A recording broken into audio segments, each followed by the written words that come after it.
Le père Goriot est un roman d'Honoré de Balzac, commencé à Saché en 1835, dont la publication commence dans la Revue de Paris et qui paraît en 1842. Il fait partie des scènes de la vie privée de la comédie humaine. Le père Goriot établit les bases de ce qui deviendra un véritable édifice. La comédie humaine, construction littéraire unique en son genre, avec des liens entre les volumes, des passerelles, des références. Le roman est dédié au grand et illustre Geoffroy Saint-Hilaire. Fin de l'introduction.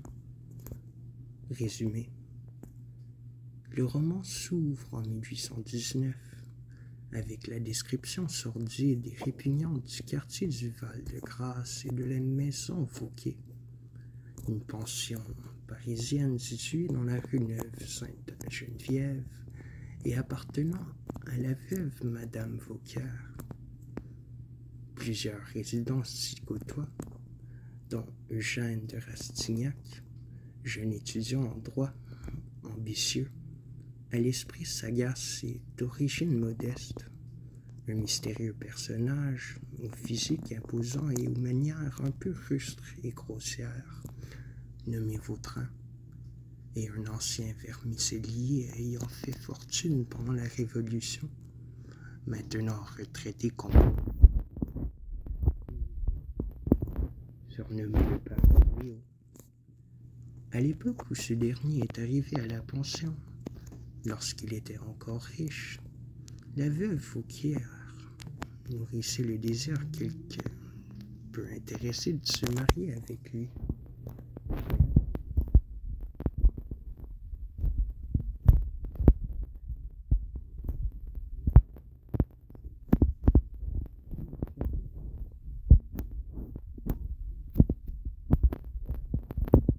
C'était elle.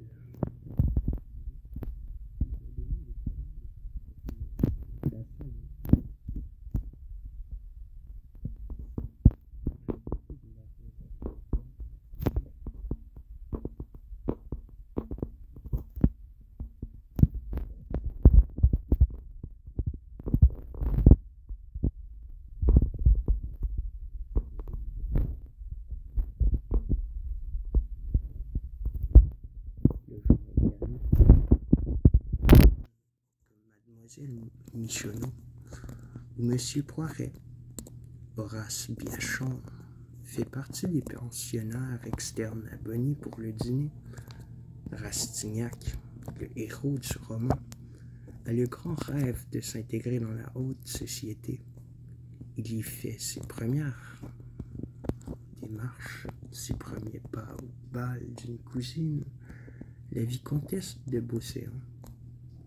C'est pendant cette soirée qu'il rencontre Anastasie de Restaud, qui ne saurait pas encore être la fille aînée du père Goriot. Plein d'espoir, il décide de rendre visite à Madame de Restaud, mais multiplie les maladresses qui lui fermeront la porte de la comtesse. Il décide alors de partir chez sa cousine, la vicomtesse de Beauséant, et de lui demander conseil. Celle-ci lui apprend que Madame de Restaud est une des filles du père Goriot. Elle décide de le prendre sous son aile, lui explique qu'il lui faudra abonner la morale pour parvenir à ses ambitions. Il lui propose de se rapprocher de Delphine de Nucingen, une autre fille du père Goriot qui lui servira de tremplin pour intégrer la haute société. Afin de séduire cette dernière, Eugène demande à une famille déjà pauvre, mais dont il sait que l'amour pour lui sera tout de même à se sacrifier. Un peu plus tard, Vautrin lui fera la même leçon cynique que la vicomtesse de Beauséant, mais en proposant cette fois à Eugène d'épouser Victorine Taillefer, aussi pensionnaire de la maison Vauquier. Victorine est la fille d'un riche banquier, mais celui-ci dédie toute sa fortune à son fils aîné, qui ne donne aucune rente à sa sœur. débarrasser en arrangeant un duel entre lui et un autre homme qui lui doit des faveurs. Eugène est outré par cette proposition, refuse et fait la résolution de ne plus compter que sur sa vertu et son travail pour parvenir à cette ambition. Mais cette résolution est vite oubliée. Paul de Vautrin se bouscule dans son esprit.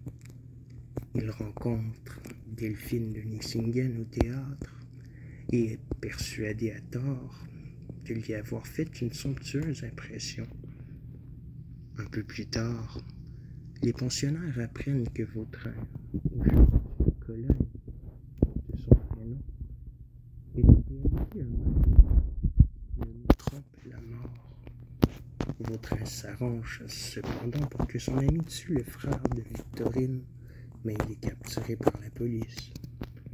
Le père Goriot éprouve un amour intense et presque maladif à l'égard de ses deux filles, pour lesquelles il a dépensé toute sa fortune dans l'intention de les rendre heureuses.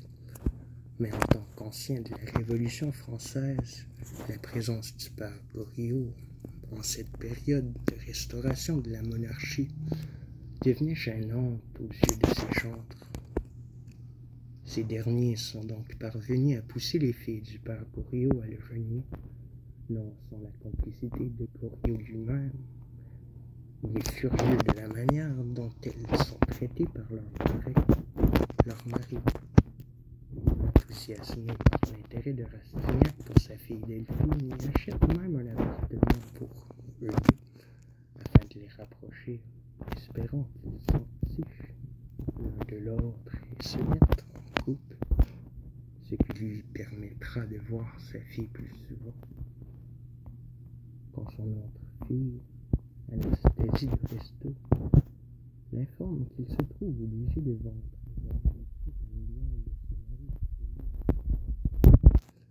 le père du Goriot est accablé de chagrin pour sa propre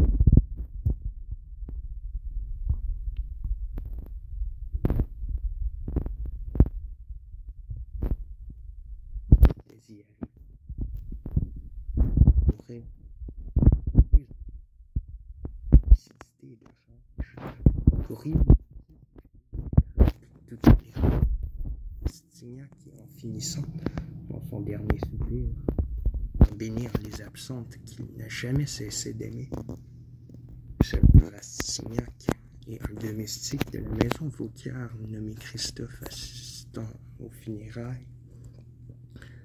Les filles de Goriot, plutôt qu'être présentes à l'enterrement, envoient leur voiture vide, chacune arborant les blasons respectifs de leur famille.